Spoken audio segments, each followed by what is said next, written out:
Audio Jungle.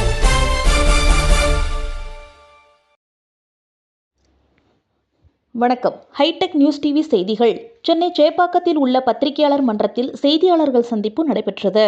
இதில் பல்வேறு வன்னியர் சமுதாய சங்கங்களை ஒருங்கிணைத்த வன்னியர் சமுதாய சங்கங்களின் கூட்டமைப்பு சார்ந்த தலைவர்கள் கூட்டமைப்பின் கொள்கைகள் குறித்து பேட்டி அளித்தனர்.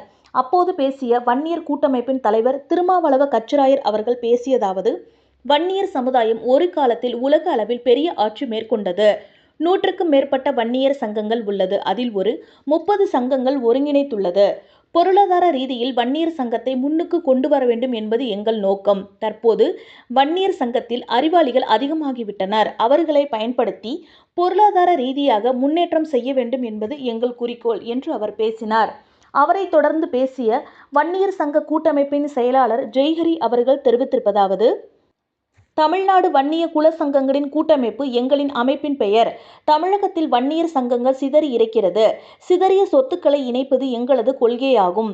இந்த சங்கம் அரசு சார்பற்ற ஒரு சங்கமாக உள்ளது. இடஒதுக்கீடு வன்னியர் சங்கத்தினரால் பல ஆண்டுகளாக கோரிக்கையாக வைக்கப்பட்டு வருகின்றது.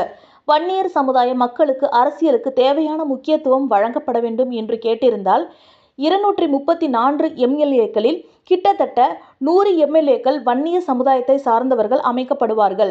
பல அமைப்புகள் இருந்தும் 3 கோடிக்கும் மேற்பட்ட வன்னியர்களை ஒன்றிணைப்பது சாதாரண செயல் கிடையாது.